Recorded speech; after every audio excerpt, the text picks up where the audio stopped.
નમસ્કાર મિત્રો, 11 સાયન્સ પ્રકરણ 2 પરમાણુ બંધારણ. ઘણા સમયથી આપણે આ ચેપ્ટર ચાલુ છે, કારણ કે આ ચેપ્ટર ખૂબ લાંબુ પણ છે અને પરમાણુ બંધારણ સમજવા માટે જુદા જુદા વૈજ્ઞાનિકોએ અભ્યાસ કર્યો અને બધા જ વૈજ્ઞાનિકોએ સંયુક્ત રીતે અભ્યાસ કરીને કેન્દ્રની આસપાસ પરમાણુમાં રહેલા ઇલેક્ટ્રોન કઈ રીતે ગોઠવાયેલા છે, આમ પરમાણુનું બંધારણ શું છે એ બધા જ વૈજ્ઞાનિકોએ છેવટે સંયુક્ત રીતે નક્કી કર્યું અને એના માટે એને નવા નવા પારિભાષિક શબ્દો, નવા નવા શબ્દો એમને આપ્યા અને જે આપણે અગત્યના છે એટલે આપણે એ શબ્દો સમજવાના છે.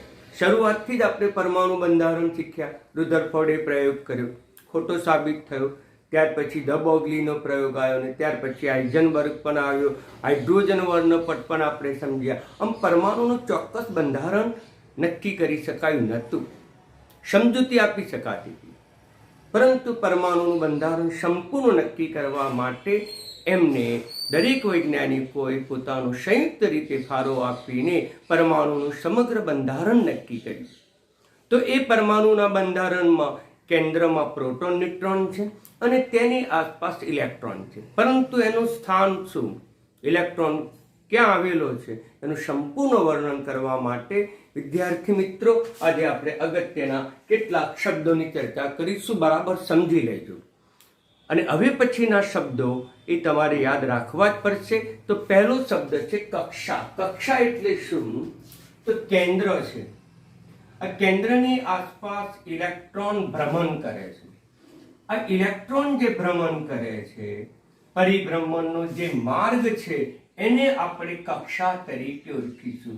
અગાઉ પણ આપણે એને કક્ષા તરીકે આપણે ઓળખતા. હાઇડ્રોજન વર્ણપટમાં આપણે એની સમજૂતી લીધી હતી કે બહારે આપ્યું કે કેન્દ્રની આસપાસ ઇલેક્ટ્રોન પરિભ્રમણ કરે છે અને એ પરિભ્રમણને એને કક્ષા શબ્દ આપવામાં આવે, એને કહીશું કક્ષા. કક્ષક એટલે શું? જેને ઓર્બિટલ, તો કે કેન્દ્રની આસપાસ, કેન્દ્ર, આ કેન્દ્રની આસપાસ ઇલેક્ટ્રોન મળી આવવાની સંભાવના દર્શાવતો વિસ્તાર અથવા તો અવકાશ. આ કેન્દ્રની આસપાસ ઇલેક્ટ્રોન મળી આવવાની સંભાવના દર્શાવતો વિસ્તાર.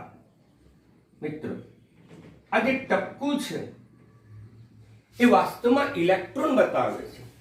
મિત્રો, આપણે પરમાણુને નરી આંખે દેખી શકતા નથી, પરંતુ એનું ચિત્ર આપણે સમજાવી શકીએ છીએ કે પરમાણુના મધ્યમાં કેન્દ્ર છે અને કેન્દ્રની આસપાસ ઇલેક્ટ્રોન આવેલા છે અને આ ઇલેક્ટ્રોન ગોઠવાયેલા છે.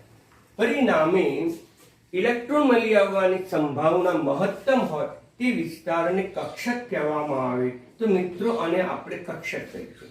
બંનેમાં આટલો ડિફરન્સ. એક ઇલેક્ટ્રોનના પરિભ્રમણનો માર્ગ સૂચવે છે અને બીજો કક્ષક એ ઇલેક્ટ્રોન મળી આવવાની સંભાવના સૂચવે છે. આમ કેન્દ્રની આસપાસ ઇલેક્ટ્રોન મળી આવવાની સંભાવના સૂચવે છે. તો આવી પણ હોઈ શકે અથવા તો દિશા સાથે પણ હોઈ શકે. આ એક્સ અક્ષ છે, વાય અક્ષ છે. મિત્રો, આપણે વ્યવહારમાં આપણે દિશાઓ આપણે ઉત્તર, પૂર્વ, પશ્ચિમ, દક્ષિણ અથવા તો 8 આપણે દિશાઓ નક્કી કરીએ છીએ. પરંતુ આપણે અવકાશી વિજ્ઞાનમાં પરમાણુનું સ્થાન નક્કી કરવામાં, રસાયણ વિજ્ઞાનમાં ફક્ત 3 જ દિશાઓ નક્કી થયેલી છે. એ અક્ષો તરીકે આપણે ઓળખીએ છીએ. એક એક્સ અક્ષ, વાય અક્ષ, જ્યારે ઝેડ અક્ષ એ અને લંબ હશે અને ઝેડ અક્ષ આપણે લંબ હશે. આ રીતે ટૂંકમાં આ રીતે આ એક્સ અક્ષ, આ વાય અક્ષ, ઝેડ અથવા તો એક્સ વાય ઝેડ પરસ્પર એકબીજાને લંબ હશે. મિત્રો, આમ એકબીજાને લંબ આપણે ગોઠવાયેલી છે એટલે ત્રિપરિમાણી રચના છે. પાટીઓ એ દ્વિપરિમાણમાં છે એટલે એક્સ અક્ષ બતાવે છે અને વાય અક્ષ એટલે લંબાઈ પણ બતાવે છે, ઊંચાઈ, પરંતુ એની ઊંડાઈ બતાવતું નથી. એ ઊંડાઈ આપણે આ તૂટક રેખાથી બતાવી શકીએ. એટલે કેટલા અક્ષો છે, કેટલી દિશા છે? 3. એક્સ વાય ઝેડ દિશા તરીકે. જો ઇલેક્ટ્રોન મળી આવવાની સંભાવના આવી પણ હોઈ શકે, વૈજ્ઞાનિકો આવી પણ વિચારે મિત્રો ટપકું નથી, પરંતુ ઇલેક્ટ્રોન મળી આવવાની સંભાવના આપણે ટપકા વડે દર્શાવી છે. આમ ઇલેક્ટ્રોન સૂક્ષ્મ છે અને ઇલેક્ટ્રોનનું ચિત્ર રજૂ કરવા માટે આપણે ટપકું બતાવીએ છીએ. તો ઇલેક્ટ્રોન મળી આવવાની સંભાવના x દિશામાં છે. એવી રીતે y દિશામાં પણ હોઈ શકે, એવી z દિશામાં પણ હોઈ શકે. આમ ત્રણમાંથી ગમે તે એક દિશામાં ઇલેક્ટ્રોન મળી આવે. આ ઉપરાંત બીજું પણ વૈજ્ઞાનિકે વિચાર્યું કે એક દિશામાં ન હોય ઇલેક્ટ્રોન, બે દિશામાં મળી આવવાની સંભાવના હોય, એનો અવકાશીય વિસ્તાર હોય. આવું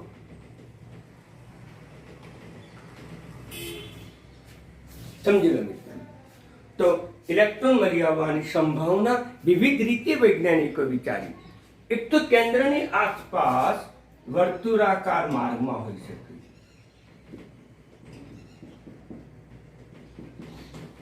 કેન્દ્રની આસપાસ વર્તુળાકાર માર્ગમાં ઇલેક્ટ્રોન મળી આવવાની સંભાવના હોઈ શકે, જેને ગોળાકાર પણ કહી શકીએ. ક્રિકેટનો દડો, ક્રિકેટના દડાનો મધ્ય ભાગ કેન્દ્ર કહીશું અને એની આજુબાજુનો અવકાશમાં ઇલેક્ટ્રોન મળી આવવાની સંભાવના વિચારીએ તે ગોળાકાર બને. પરંતુ પાટિયામાં ગોળ આકાર આપણે દોરી શકતા નથી, પરંતુ એનો ભાગ આપણે વર્તુળાકાર સ્વરૂપે દોરી શકીએ. વાસ્તવમાં ગોળાકાર છે પણ પાટિયું દ્વિપરિમાણ છે, એટલે ક્રિકેટનો દડા જેવો જ આકાર એટલે કે વર્તુળાકાર માર્ગ બતાવી શકાય. આમ કક્ષા એટલે શું? ઇલેક્ટ્રોનના પરિભ્રમણનો માર્ગ. કક્ષક એટલે શું? કેન્દ્રની આસપાસનો એવો અવકાશ, એવો વિસ્તાર કે જ્યાં ઇલેક્ટ્રોન મળી આવવાની સંભાવના મહત્તમ હોય, તો એ વર્તુળાકાર અવકાશ છે. એક દિશામાં પણ ઇલેક્ટ્રોન મળી આવે, બે દિશામાં પણ ઇલેક્ટ્રોન મળી આવે. એ ઇલેક્ટ્રોનની સંખ્યા ઉપર આધાર રાખે. જેમ સંખ્યા વધે તેમ વિવિધ દિશામાં ઇલેક્ટ્રોન મળી આવવાની સંભાવના હોઈ શકે. આમ એક દિશામાં પણ હોય, બે દિશામાં પણ હોય, આ ઉપરાંત ત્રણ દિશામાં પણ હોઈ શકે. આમ વિવિધ દિશાઓમાં પણ ઇલેક્ટ્રોન મળી આવવાની સંભાવના હોઈ શકે. એને આપણે કક્ષક કહીશું. કક્ષાને આપણે વર્તુળાકાર રીતે દર્શાવી, જ્યારે કક્ષકને વિવિધ આકારે દર્શાવી છે. આ જે છે એ મુખ્ય શક્તિ સપાટી છે, જેને આપણે મુખ્ય ક્વોન્ટમ અંક n વડે દર્શાવી છે. n, આ n બરાબર 1 એટલે પહેલી કક્ષા, n બરાબર 2 એટલે બીજી કક્ષા, n બરાબર 3 એટલે ત્રીજી કક્ષા, જે હાઇડ્રોજન વર્ણપટમાં આપણે સમજાવ્યું હતું. જ્યારે કક્ષકને ગૌણ શક્તિ સપાટી એટલે શું? પહેલી કક્ષામાં રહેલો ઇલેક્ટ્રોન આ રીતે પણ હોઈ શકે. પહેલી કક્ષામાં રહેલો ઇલેક્ટ્રોન એક દિશામાં હોઈ શકે, પહેલી કક્ષામાં રહેલો ઇલેક્ટ્રોન બે દિશામાં પણ હોઈ શકે. તે જ રીતે બીજી કક્ષામાં રહેલો ઇલેક્ટ્રોન વર્તુળાકાર પણ ગોઠવાઈ શકે, એક દિશામાં પણ ગોઠવાઈ શકે અને બીજી દિશામાં પણ ગોઠવાઈ શકે. ત્રીજી કક્ષામાં રહેલો ઇલેક્ટ્રોન વર્તુળાકારે પણ મળી શકે, અવકાશી વિસ્તાર વર્તુળાકાર પણ હોય, આવા આકાર પણ હોઈ શકે અને આવા આકાર. આમ વિવિધ આકારે એ ઇલેક્ટ્રોન જે તે કક્ષામાં મળી આવવાની સંભાવના બતાવે, એટલે ગૌણ શક્તિ સપાટીથી દર્શાવવામાં આવ્યું. એટલે જે મેં વર્તુળાકાર બતાવ્યું છે એ મુખ્ય શક્તિ સપાટી કહીશું. આ જે આકાર બતાવ્યા છે એને ગૌણ શક્તિ સપાટી તરીકે ઓળખીશું. તેથી એને મુખ્ય ક્વોન્ટમ અંક વડે દર્શાવીએ છીએ. મુખ્ય ક્વોન્ટમ અંક એટલે n, જ્યારે આને આપણે ગૌણ ક્વોન્ટમ અંકથી દર્શાવીશું, જેની સંજ્ઞા છે n. મિત્રો, મુખ્ય ક્વોન્ટમ અંક, ગૌણ ક્વોન્ટમ અંક એમ ટૂંકનો છે સમજાવવા પ્રયત્ન કરી પછી, પણ હાલ પૂરતો આ શબ્દને આપણે સ્વીકારી લઈશું. આ મુખ્ય ક્વોન્ટમ અંક, ગૌણ ક્વોન્ટમ અંક, કક્ષા, કક્ષકને સમજવા માટે એકબીજાના પારિભાષિક શબ્દોનો આપણે ઉપયોગ કરવો પડશે. એટલે આ મુખ્ય ક્વોન્ટમ અંક છે. કક્ષા એ મુખ્ય ક્વોન્ટમ અંક, જ્યારે આપણે કક્ષક કહીશું એને આપણે ગૌણ ક્વોન્ટમ અંક. કક્ષાને બતાવવા માટે k થી નક્કી, k, l, m પછી હોય તો n પણ હોઈ શકે, એ સિવાયની પણ કક્ષાઓ હોઈ શકે. કક્ષા એટલે ઇલેક્ટ્રોનના પરિભ્રમણનો માર્ગ. જ્યારે કક્ષક તરીકે કોણ હોઈ શકે? જો કેન્દ્રની આસપાસ વર્તુળાકાર ઇલેક્ટ્રોન મળી આવવાની સંભાવના હોય, ઇલેક્ટ્રોનનો અવકાશી વિસ્તાર વર્તુળાકાર હોય તો તેને આપણે એસ કક્ષક તરીકે ઓળખીએ છીએ. મિત્રો એને આપણે એસ કક્ષક કહીશું. જો ઇલેક્ટ્રોન મળી આવવાની સંભાવના કોઈ એક જ દિશામાં હોય, અહીંયા મેં એક્સ દિશામાં બતાવ્યું છે, એવું વાયમાં પણ હોઈ શકે, એવું ઝેડ દિશામાં પણ હોઈ શકે. તો કોઈ એક દિશામાં હોય તો તેને આપણે પી કક્ષક તરીકે ઓળખીએ. પી કક્ષક એક દિશામાં ઇલેક્ટ્રોનનો અવકાશી વિસ્તાર બતાવે છે. એસ કક્ષક કેન્દ્રની આસપાસ વર્તુળાકાર ઇલેક્ટ્રોન મળી આવવાનું અવકાશી વિસ્તાર દર્શાવે છે. હવે બે દિશામાં હોય તો તેને આપણે ડી કક્ષક તરીકે ઓળખીએ છીએ. આમ કક્ષકને વિવિધ રીતે દર્શાવવામાં આવે છે. વર્તુળાકાર હોય તો એસ કક્ષક, પછી કોઈ એક દિશામાં હોય તો પી કક્ષક, જો બે દિશામાં મળી આવવાની સંભાવના અવકાશી વિસ્તાર હોય તો ડી કક્ષક છે. મિત્રો આકાર પણ બોલી જઈએ આપણે. આનો આકાર વર્તુળાકાર છે. વર્તુળાકાર અવકાશ છે અથવા તો ગોળાકાર તરીકે ઓળખીએ. આ ગોળાકાર છે. આનો આકાર એ ડમ્બેલ્સ છે. મિત્રો ડમ્બેલ્સ તમે જોયું હશે, કસરત કરવાનું એક પ્રકારનું સાધન છે. એ ડમ્બેલ્સની અંદર વચ્ચેનો ભાગ પાતળો હોય છે, બંને સામસામેનો ભાગ એ પહોળો હોય છે, અને આપણે વચ્ચેથી નાના ભાગથી પકડીએ છીએ, આજુબાજુ ભાગ પહોળો હોય છે, જે આપણે એના વડે કસરત કરીએ છીએ. એ કસરત કરવાનું સાધન એટલે જ ડમ્બેલ્સ, અને આપણે ડમ્બેલ્સ કહીએ છીએ. અથવા તો બીજી રીતે પણ કહીશું, શ્રાવણ મહિનો આવશે એટલે શિવજી ભગવાન આવે, અને શિવ આવે એટલે શિવની સાથે ત્રિશૂળ હોય, અને એ ત્રિશૂળ ઉપર એક ડમરું હોય છે. ડમરું, એ ડમરું બરાબર અભ્યાસ કરજો. એ ડમરું વચ્ચેથી પાતળું હશે, વચ્ચેથી પાતળું, જ્યારે આજુબાજુથી પહોળું હશે. અને એ ડમરું, એના આધારે પણ આપણે નામ યાદ રાખી શકીએ કે ડમ્બેલ્સ. એટલે શિવજીનો જો ફોટો હોય ઘરે તો શિવજી ભગવાનના ફોટામાં તમે અવલોકન કરજો, ત્રિશૂળ ઉપર અથવા એમના હાથમાં એક ડુગડુગિયું હશે, એક ડમરું હશે. એ ડમરામાં વચ્ચેનો ભાગ પાતળો હશે, જ્યારે આજુબાજુનો ભાગ પહોળો હશે. એમ અહીંયા વચ્ચેનો ભાગ પાતળો હશે, આજુબાજુનો ભાગ પહોળો હશે, એટલે આને કહીશું ડમ્બેલ્સ આકાર. હવે એક પ્રકારે અહીંયા બે એવા આકાર છે, એક એક દિશામાં છે, એક વાય દિશામાં છે. માટે ડી કક્ષકને આપણે ડબલ ડમ્બેલ્સ કહીશું. એને કહેવાય ડબલ ડમ્બેલ્સ. આમ ઇલેક્ટ્રોન મળી આવવાની સંભાવના દરેક કક્ષામાં વર્તુળાકાર પણ હોઈ શકે, ડમ્બેલ્સ પણ હોઈ શકે, અને ડબલ ડમ્બેલ્સ પણ હોઈ શકે. જો પહેલી કક્ષામાં ઇલેક્ટ્રોન મળી આવવાની સંભાવના હોય મિત્રો, અને વર્તુળાકાર હોય તો તેને આપણે 1s કક્ષક કહીશું. બીજી કક્ષામાં ઇલેક્ટ્રોન મળી આવે, બીજી કક્ષામાં ઇલેક્ટ્રોન ભ્રમણ કરે છે, પણ ઇલેક્ટ્રોન પરિભ્રમણ કરે છે, એને આપણે કક્ષા કહીશું. પણ જે સ્થાને ઇલેક્ટ્રોન મળી આવે એને આપણે કક્ષક કહીશું. જે અવકાશમાં ઇલેક્ટ્રોન મળી આવે એને આપણે કક્ષક કહીશું. વર્તુળાકાર પણ છે એટલે એસ કહીશું. કઈ કક્ષામાં? તો બીજી કક્ષામાં, તો આપણે 2s કહીશું. મિત્રો મેં સૂર્યમંડળ પણ તમને સમજાવેલું છે. કેન્દ્રમાં સૂર્ય છે, એની આજુબાજુ વિવિધ ગ્રહો પરિભ્રમણ કરે છે. ઓકે મિત્રો, તો પૃથ્વી કઈ કક્ષામાં પરિભ્રમણ કરે છે? તો પૃથ્વી છે એ ત્રીજી કક્ષામાં પરિભ્રમણ કરે છે. એ નરી આંખે દેખી શકાતો પદાર્થ છે, એ પૃથ્વી કહીશું. જ્યારે નરી આંખે ન દેખી શકાતો કણ, સૂક્ષ્મ કણ, સ્પીસીસ, જેને આપણે કહીશું ઇલેક્ટ્રોન કહીશું. બંનેમાં કોઈ ડિફરન્સ નથી. પેલો દેખી શકાય છે, આ દેખી શકાતો નથી, અદૃશ્ય છે. હવે પૃથ્વીની કક્ષા કઈ? તો કે પૃથ્વી કઈ કક્ષામાં ભ્રમણ કરે છે મિત્રો? તો ત્રીજી કક્ષામાં ભ્રમણ કરે છે. એટલે પૃથ્વી માટે મુખ્ય ક્વોન્ટમ થશે 3. પૃથ્વી માટે કક્ષા થશે ત્રીજી. ઓકે, પણ પૃથ્વીનું સ્થાન કયું? મિત્રો હમણાં થોડા દિવસ પહેલા ગ્રહણ થયું હતું. તો ગ્રહણ કઈ રીતે નક્કી કર્યું વૈજ્ઞાનિકે? મિત્રો વિચારજો. તો વૈજ્ઞાનિકોએ પૃથ્વીનું અવકાશ, પૃથ્વીનું સ્થાન, પૃથ્વીનો વિસ્તાર નક્કી કર્યો, સૂર્યનો વિસ્તાર નક્કી કર્યો અને ચંદ્રનો વિસ્તાર નક્કી કર્યો. આ ત્રણેયના સમન્વયથી હંમેશા ગ્રહણ થાય.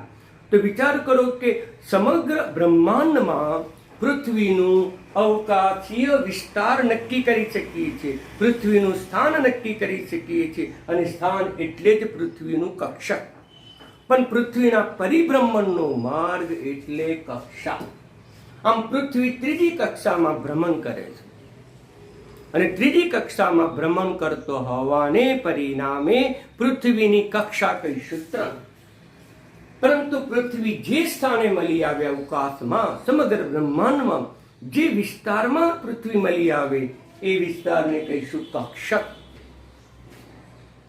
આમ ચંદ્ર, સૂર્ય અને પૃથ્વીનું અવકાશમાં સ્થાન નક્કી કરે, એક રેખસ્થ આવે ત્યારે ગ્રહણ થાય, કાં તો સૂર્યગ્રહણ કાં તો ચંદ્રગ્રહણ, જે તમે શીખી ગયા છો મિત્રો ધોરણ 10 સુધી. એટલે એમાં આપણે બહુ અભ્યાસ નહીં કરીએ, પણ આટલી વસ્તુ યાદ રાખો કે ગ્રહણ ક્યારે થાય વર્ષો પહેલા નક્કી કરી શકીએ. કેમ કે પૃથ્વીના પરિભ્રમણનો માર્ગ નક્કી કરી શકીએ છીએ. ત્રીજું, અને એ ભ્રમણ દરમિયાન એ અવકાશમાં ક્યાં ગોઠવાય છે, ચંદ્ર પણ ક્યાં ગોઠવાય છે, એ અવકાશી વિસ્તાર નક્કી કરી શકીએ. અને વિસ્તાર, અવકાશીય વિસ્તાર, અવકાશીય એટલે જ કક્ષક, બીજું કશું નથી મિત્રો. એમ અહીંયા પણ વિવિધ સ્થાને ઇલેક્ટ્રોન મળી આવે છે. આમ વિવિધ સ્થાને ઇલેક્ટ્રોન મળી આવવાનો અવકાશી વિસ્તાર એટલે જ કક્ષક, બીજું કશું નહીં. પણ વર્તુળાકાર હોય તો એ જ કક્ષક કહીશું, કોઈ એક દિશામાં હોય તો આપણે એને પી કક્ષક કહીશું, 2 દિશામાં મળી આવવાની હોય તો એને આપણે ડી કક્ષક કહીશું, 3 દિશામાં મળી આવે તો એને આપણે એફ કક્ષક કહીશું, 3 કરતા વધારે દિશામાં મળી આવે તો આપણે એને જી કક્ષક પણ કહીશું. મિત્રો તો બરાબર સમજી લેજો કે કક્ષા એટલે શું, તો ઇલેક્ટ્રોનના પરિભ્રમણનો માર્ગ, અને એ માર્ગની અંદર ઇલેક્ટ્રોન મળી આવવાની સંભાવના દર્શાવતો વિસ્તાર એટલે કક્ષક. અને એ પોતે ગોળાકાર પણ હોઈ શકે, ડમ્બેલ્સ પણ હોઈ શકે, ડબલ ડમ્બેલ્સ પણ હોઈ શકે. ત્રીજી કક્ષામાં ઇલેક્ટ્રોન મળી આવે, ત્રીજી કક્ષામાં ઇલેક્ટ્રોન ભ્રમણ કરે, પણ એનો મળી આવવાનો અવકાશી વિસ્તાર ગોળાકાર હોય તો એને આપણે 3s કક્ષક તરીકે ઓળખીશું. ત્રીજી કક્ષામાં ઇલેક્ટ્રોન મળી આવવાનો અવકાશી વિસ્તાર કોઈ એક દિશામાં હોય, પી કક્ષક હોય, ડમ્બેલ્સ આકાર આપણને પ્રાપ્ત થાય તો આપણે લખાય 3p. આમ આગળનો અંક એ મુખ્ય શક્તિ સપાટી બતાવે. એચ કક્ષક તો આવી હોઈ શકે, પી કક્ષક તો ડમ્બેલ્સ હોઈ શકે. એવી ત્રીજી જ કક્ષામાં ઇલેક્ટ્રોન ભ્રમણ કરે છે, ભ્રમણ માર્ગ ત્રીજો. પરંતુ ઇલેક્ટ્રોન મળી આવવાનો અવકાશી વિસ્તાર 2 દિશામાં હોય, 2 દિશામાં તો આપણને ડી કક્ષક મળે, એટલે ડી કક્ષક 3. મિત્રો હું હવે લખું 2s, તો એનો અર્થ શું થયો, તો એનો અર્થ એમ થયો ઇલેક્ટ્રોન બીજી કક્ષામાં ભ્રમણ કરે છે. મળી આવવાની સંભાવના કઈ, તો તે ગોળાકાર છે. ટૂંકી કક્ષકનો અર્થ શું થાય, એટલે કે બીજી કક્ષામાં ઇલેક્ટ્રોન ભ્રમણ કરે છે, પરંતુ ઇલેક્ટ્રોન મળી આવવાનો અવકાશી વિસ્તાર એ ડમ્બેલ્સ છે તેવું આપણે કહી શકીએ. અહીંયા પહેલી કક્ષા, બીજી કક્ષા, ત્રીજી કક્ષા, ચોથી કક્ષા, 4D શબ્દ વાપરું તો 4D નો અર્થ શું થાય કે ઇલેક્ટ્રોન કયા માર્ગમાં પરિભ્રમણ કરે છે, તો ચોથા માર્ગમાં પરિભ્રમણ. કેન્દ્રની આસપાસ ચોથા કક્ષામાં, ચોથા મુખ્ય ક્વોન્ટમ અંકમાં, ચોથા માર્ગમાં એ ઇલેક્ટ્રોન ભ્રમણ કરે છે. પરંતુ એ ભ્રમણ કરતા કરતા કઈ દિશામાં ગોઠવાયેલો છે, એનો અવકાશી વિસ્તાર કયો, તો આપણે ડી કક્ષક, તો તેનો અવકાશી વિસ્તાર 2 દિશામાં હશે. આમ તે અવકાશમાં ગમે તે 2 દિશામાં x કે y દિશામાં મળી આવે તો મિત્રો આપણે ડી કક્ષક તરીકે ઓળખીશું. આમ કક્ષા અને કક્ષક વચ્ચેનો ભેદ બરાબર સમજી લેજો. કક્ષા એટલે ઇલેક્ટ્રોનના પરિભ્રમણનો માર્ગ, અને કક્ષક એ માર્ગમાં ઇલેક્ટ્રોન મળી આવવાની સંભાવના દર્શાવતો અવકાશી વિસ્તાર, એને આપણે કક્ષક. અને કક્ષક તરીકે એસ, પી, ડી અને એફ એ મહત્વની છે. આપણી ચર્ચા ક્રમશઃ પછી શરૂ કરીશું. તો પહેલો શબ્દ આવશે મુખ્ય ક્વોન્ટમ અંક. તો મુખ્ય ક્વોન્ટમ અંક કોને કહીશું? બરાબર ધ્યાન આપો.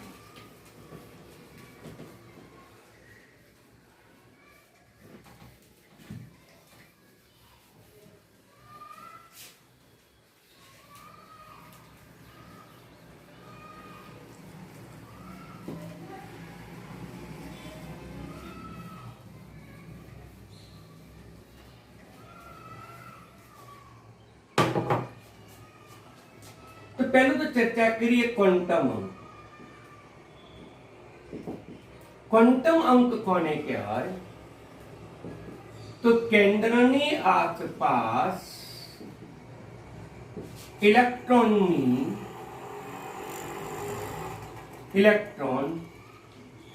મળી આવવાની સંભાવના અથવા તો ઇલેક્ટ્રોનનું સંપૂર્ણ વર્ણન કરવા માટે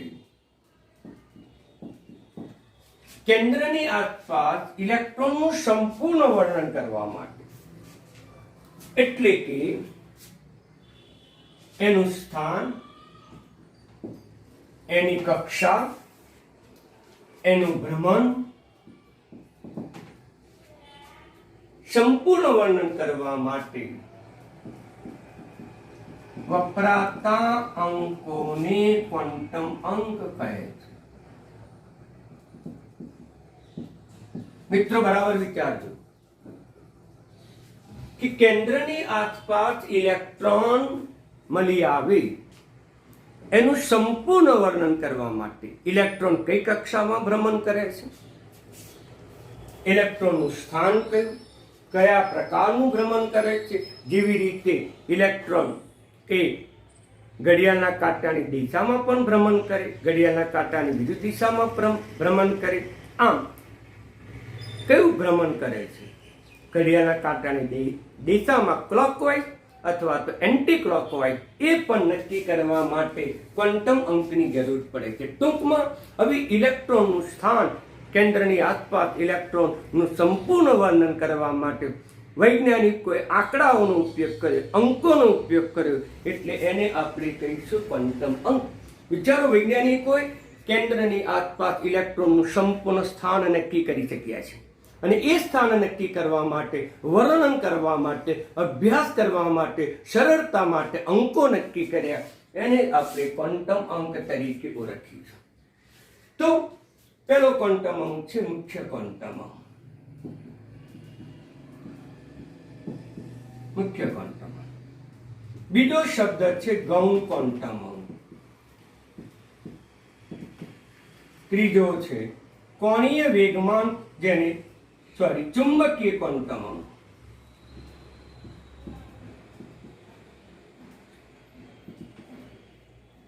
અને ચોથું સ્પિન ક્વોન્ટમ અંક.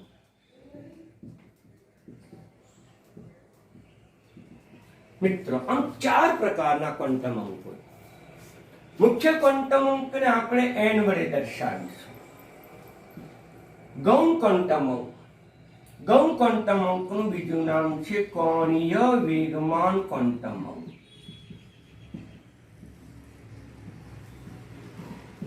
જેની સંજ્ઞા છે h.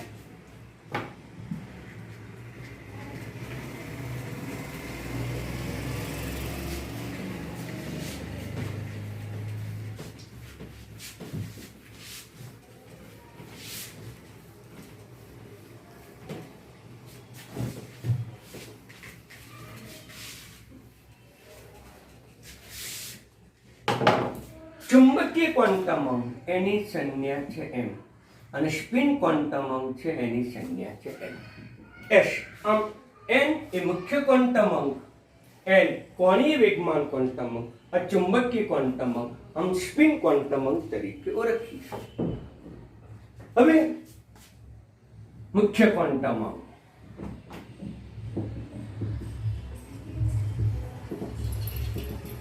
જેની સંજ્ઞા n છે. મૂલ્ય હંમેશા ધન પૂર્ણાંક જ છે. ધન પૂર્ણાંક એટલે 1 2 3 4. કેટલીક બુકોમાં એવું પણ લખ્યું છે શૂન્ય સિવાયની ધન પૂર્ણાંક સંખ્યા. શૂન્ય સિવાયની ધન પૂર્ણાંક સંખ્યા જેને આપણે મુખ્ય ક્વોન્ટમ અંક તરીકે ઓળખીશું. મિત્રો ધ્યાન આપો. એ શું બતાવે છે? ઇલેક્ટ્રોનની ઉર્જા બતાવે છે. ઇલેક્ટ્રોનનું કેન્દ્રથી સ્થાન બતાવે છે, યાની કે કેન્દ્રથી અંતર બતાવે છે, યાની કે સ્થાન બતાવે છે. આ મુખ્ય ક્વોન્ટમ અંક જે છે એ ખૂબ અગત્યનો છે. એના આધારે જ બીજા ક્વોન્ટમ અંક નક્કી કરી શકાય છે. આમ એની શક્તિ પણ નક્કી કરી શકીએ છીએ, કેન્દ્રથી ઇલેક્ટ્રોનનું અંતર પણ નક્કી કરી શકીએ છીએ. મિત્રો આ કેન્દ્ર છે. આ કેન્દ્રની આસપાસ વિવિધ કક્ષામાં ઇલેક્ટ્રોન ભ્રમણ કરે. અમે વર્તુળાકાર જે બતાવ્યો છે, માર્ગ બતાવ્યો છે, અને એને જ આપણે કહીશું કક્ષા. આમ એ મુખ્ય ક્વોન્ટમ અંક એ કક્ષા નક્કી કરે છે. આ પહેલી કક્ષા, બીજી કક્ષા, ત્રીજી કક્ષા, ચોથી કક્ષા. પહેલી કક્ષાની કે કક્ષા L, M અને N તરીકે લખીશું. આમ પૂર્ણાંક જ હોય. ઇલેક્ટ્રોન એવા માર્ગમાં ભ્રમણ કરે છે જે પૂર્ણ માર્ગ હોય, અપૂર્ણ માર્ગ ન હોય. પૂર્ણ માર્ગ એટલે આપણે કહીશું ધન પૂર્ણાંક સંખ્યા શૂન્ય ન હોઈ શકે. હવે ઉર્જા નક્કી કરે છે. ઉર્જા તો ઇલેક્ટ્રોન અને કેન્દ્ર એની વચ્ચે વિરુદ્ધ વીજભાર હોય છે. આકર્ષણ વધુ છે. આકર્ષણ વધુ હોય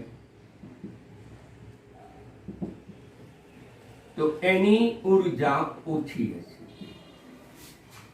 એની ઉર્જા ઓછી હશે.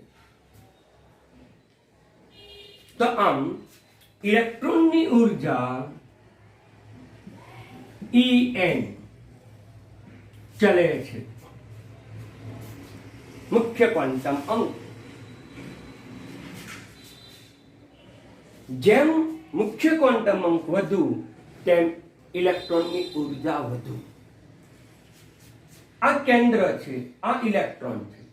તો કેન્દ્રથી ઇલેક્ટ્રોનનું અંતર ઓછું છે, માટે કેન્દ્રનું આ ઇલેક્ટ્રોન ઉપર આકર્ષણ વધુ હશે, અને આકર્ષણ વધુ હશે એટલે એની ઉર્જા ઓછી હશે. જ્યારે ચોથી કક્ષામાં રહેલો ઇલેક્ટ્રોન કેન્દ્રથી દૂર છે, એટલે કેન્દ્રનું તેની ઉપર આકર્ષણ હોતું નથી, એટલે એની ઉર્જા કેવી હશે? વધારે હશે, એટલે એની ઉર્જા પણ વધારે છે. મિત્રો બરાબર ધ્યાનમાં રાખજો.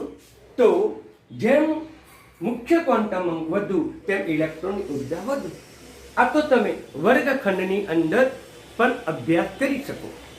વર્ગખંડની અંદર પહેલી પાટલી છે, બીજી પાટલી છે, ત્રીજી પાટલી, ચોથી અને પાંચમી. પાટલી એટલે કક્ષા. થોડી વાર માટે વિચારી લો. એ કક્ષામાં વિદ્યાર્થીઓ એટલે ઇલેક્ટ્રોન. એ વિદ્યાર્થીઓ ઇલેક્ટ્રોન ગોઠવાયેલા હોય છે. ક્લિયર? આમ વિવિધ પાટલીઓ, વિવિધ કક્ષામાં વિદ્યાર્થીઓ યાને કે ઇલેક્ટ્રોન ગોઠવાયેલા હોય. કેન્દ્ર એટલે કે શિક્ષક. એ શિક્ષકની આસપાસ વિવિધ પાટલીઓમાં, વિવિધ કક્ષામાં વિદ્યાર્થીઓ યાને કે ઇલેક્ટ્રોન ગોઠવાયેલા. શિક્ષકનું કઈ પાટલી ઉપરના ઇલેક્ટ્રોન ઉપર આકર્ષણ વધુ હોય? સૌથી નજીકની પાટલી હોય એ વિદ્યાર્થી પર આકર્ષણ સૌથી વધુ હશે. તેથી એ વિદ્યાર્થી ઉપર આકર્ષણ વધુ હોવાને પરિણામે એ વિદ્યાર્થી બહુ હલનચલન નહીં કરી શકે, એ વિદ્યાર્થી બહુ વાતો નહીં કરી શકે, એની ઉર્જા ઓછી હશે.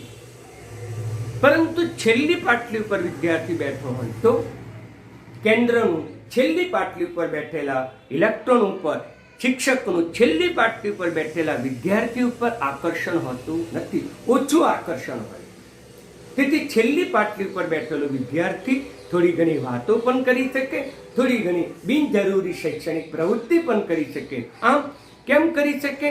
કે કેન્દ્રનું છેલ્લી પાટલીના વિદ્યાર્થી ઉપર આકર્ષણ ઓછું છે, માટે એ ઇલેક્ટ્રોન એ વિદ્યાર્થી ઉર્જા સાપેક્ષમાં વધી જાય, તેથી ઉર્જા વધવાથી બિનજરૂરી શૈક્ષણિક પ્રવૃત્તિઓ પોતે કરી શકે છે, પરંતુ પહેલી પાટલી ઉપર બેઠેલો વિદ્યાર્થી બિન શૈક્ષણિક પ્રવૃત્તિ કરી શકતો નથી, એની ઉર્જા ઓછી હશે. ક્લિયર કોન્સેપ્ટ કે શિક્ષકને પહેલી પાટલી ઉપર રહેલા વિદ્યાર્થી ઉપર આકર્ષણ વધુ હશે, જ્યારે છેલ્લી પાટલી ઉપર રહેલા વિદ્યાર્થી ઉપર આકર્ષણ ઓછું હશે. એમ અહીંયા પણ કેન્દ્રથી નજીકની પહેલી કક્ષામાં ઇલેક્ટ્રોન ઉપર આકર્ષણ વધુ, ઉર્જા ઓછી. ચોથી કક્ષાના ઇલેક્ટ્રોન ઉપર આકર્ષણ ઓછું, માટેની ઉર્જા વધુ. આમ En ઇલેક્ટ્રોનની ઉર્જા એ જેમ મુખ્ય ક્વોન્ટમ અંક વધે છે તેમ વધે છે. તેથી આપણે એમ કહી શકીએ 1s 2s 3s 4s. આનો અર્થ શું થયું? આગળનો જે અંક આંકડો એ કક્ષા સૂચવે, એટલે પહેલી કક્ષામાં 1s કક્ષક છે, બીજી કક્ષામાં પણ છે, ત્રીજી કક્ષામાં પણ છે અને ચોથી કક્ષા.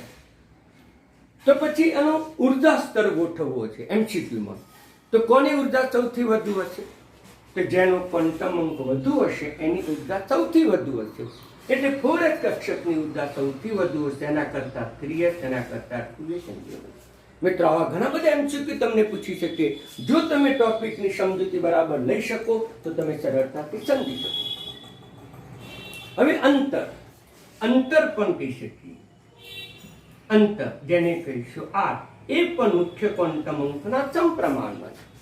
જેમ મુખ્ય ક્વોન્ટમ અંક વધે તેમ અંતર વધે. પહેલી કક્ષા કરતા ચોથી કક્ષાનું અંતર વધુ છે, એટલે મિત્રો અંતર છે મુખ્ય ક્વોન્ટમ અંકના સમપ્રમાણમાં. એની જે ઉર્જા છે એ ઉર્જા પણ મુખ્ય ક્વોન્ટમ અંકના સમપ્રમાણમાં છે. અને આમ પરિભ્રમણનો માર્ગ કક્ષા એટલે જ મુખ્ય ક્વોન્ટમ અંક. મિત્રો બરાબર સમજી લેજો. અને ઉર્જાના વિવિધ સૂત્રો આપણે અગાઉ પણ શીખી ગયા છે. તો આમ ઇલેક્ટ્રોનના પરિભ્રમણનો માર્ગ નક્કી કર્યું. હવે ઇલેક્ટ્રોનનું સ્થાન જો સંપૂર્ણ નક્કી કરવું હોય તો ગૌણ ક્વોન્ટમ, ચુંબકીય ક્વોન્ટમ અથવા સ્પિન ક્વોન્ટમ, આ બધાનો જ આપણે અભ્યાસ કરવો પડે. એટલે આવતીકાલે આપણે ગૌણ ક્વોન્ટમ અંક, ચુંબકીય ક્વોન્ટમ અંક અને સ્પિન ક્વોન્ટમ અંકનો આપણે અભ્યાસ કરીશું. મિત્રો બિલકુલ સરળ છે, પરંતુ આ એવો અભ્યાસ છે કે જે આપણે નરી આંખે પ્રેક્ટિકલી રીતે આપણે જોઈ શકતા નથી, એટલે કાલ્પનિક રીતે જોઈ શકીએ, પણ તદ્દન સાચું છે. મિત્રો સત્ય હકીકત છે, અને તદ્દન સત્ય હોવાને પરિણામે આ ક્વોન્ટમ અંકનો આપણે અભ્યાસ કરવો પડે. વૈજ્ઞાનિકોએ આ બધું જ પુરવાર કરી ચૂક્યા છે, અને એને પરિણામે વિવિધ પ્રકારના સંશોધનો, વિવિધ પ્રકારના પ્રયોગો